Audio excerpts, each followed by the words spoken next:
Good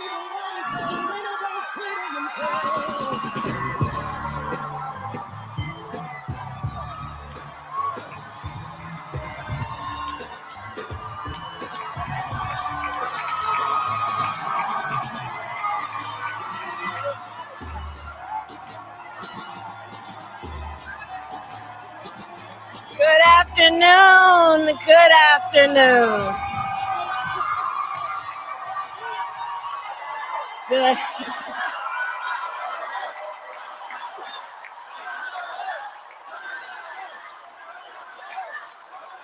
Good afternoon, everyone. Good afternoon. Good afternoon. Good afternoon. Thank you all. Thank you. Thank you. Thank you. Thank you. So let me say, and I love you back. And I love you back. So let me say, my heart is full today. My heart is full today, full of gratitude for the trust you have placed in me, full of love for our country, and full of resolve. The outcome of this election is not what we wanted, not what we fought for, not what we voted for, but hear me when I say, the light of America's promise will always burn bright. As long as we never give up, and as long as we keep fighting.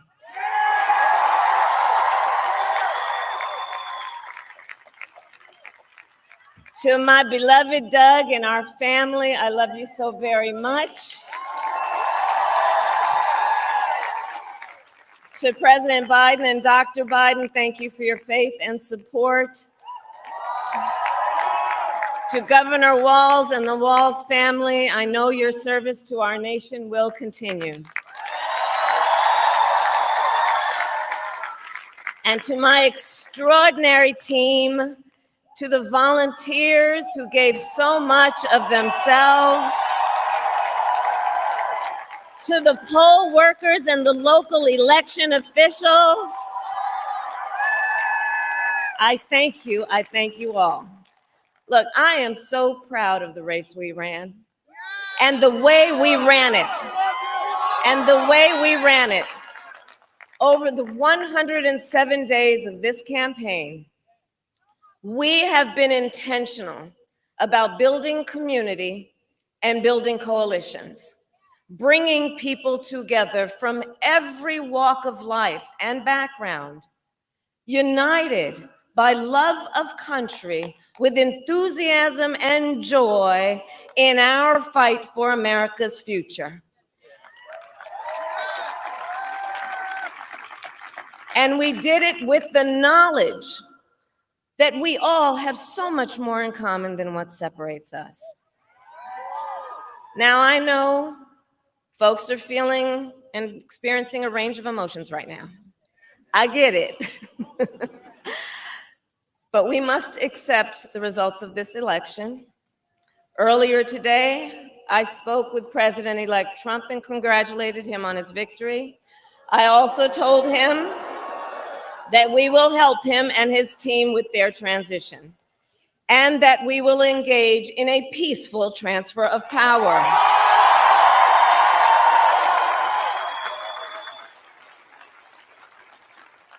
A fundamental principle of American democracy is that when we lose an election, we accept the results. That principle, as much as any other, distinguishes democracy from monarchy or tyranny. And anyone who seeks the public trust must honor it. At the same time, in our nation, we owe loyalty not to a president or a party, but to the Constitution of the United States.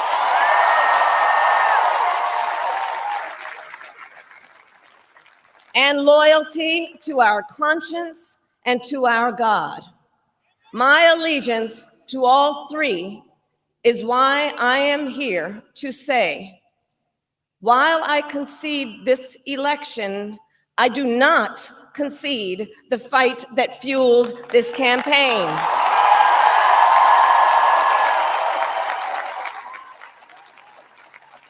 The fight for freedom, for opportunity, for fairness, and the dignity of all people. A fight for the ideals at the heart of our nation, the ideals that reflect America at our best. That is a fight I will never give up.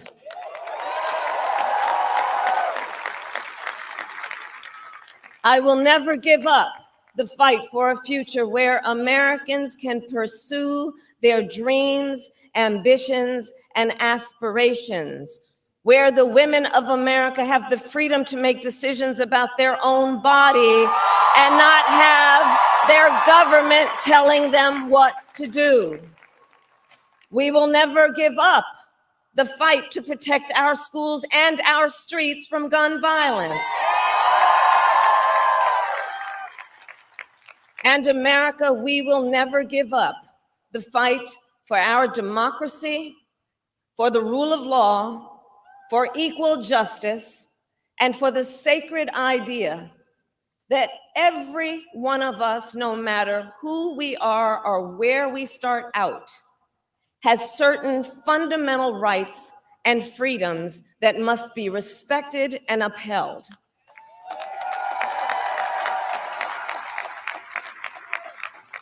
And we will continue to wage this fight in the voting booth, in the courts, and in the public square. And we will also wage it in quieter ways, in how we live our lives, by treating one another with kindness and respect, by looking in the face of a stranger and seeing a neighbor, by always using our strength to lift people up, to fight for the dignity that all people deserve. The fight for our freedom will take hard work, but like I always say, we like hard work. Hard work is good work. Hard work can be joyful work. And the fight for our country is always worth it. It is always worth it.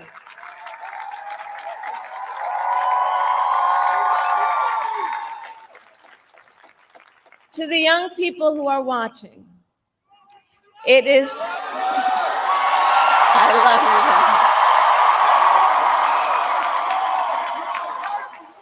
you. To the young people who are watching, it is okay to feel sad and disappointed, but please know it's going to be okay. On the campaign, I would often say, when we fight, we win. But here's the thing. Sometimes the fight takes a while. That doesn't mean we won't win. That doesn't mean we won't win. The important thing is don't ever give up. Don't ever give up. Don't ever stop trying to make the world a better place. You have power. You have power. And don't you ever listen when anyone tells you something is impossible because it has never been done before.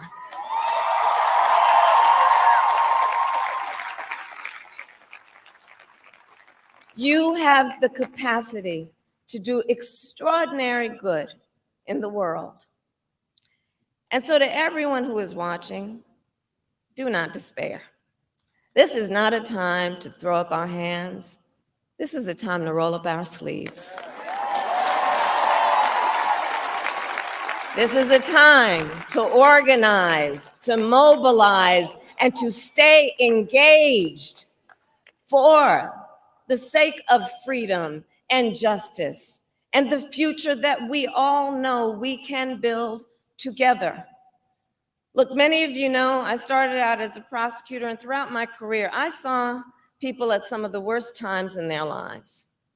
People who had suffered great harm and great pain, and yet found within themselves the strength and the courage and the resolve to take the stand, to take a stand, to fight for justice, to fight for themselves, to fight for others. So let their courage be our inspiration. Let their determination be our charge. And I'll close with this. There's an adage an historian once called a law of history, true of every society across the ages. The adage is, only when it is dark enough can you see the stars. I know many people feel like we are entering a dark time, but for the benefit of us all, I hope that is not the case. But here's the thing, America, if it is, let us fill the sky with the light of a brilliant, brilliant billion of stars. The light of optimism, of faith, of truth, and service.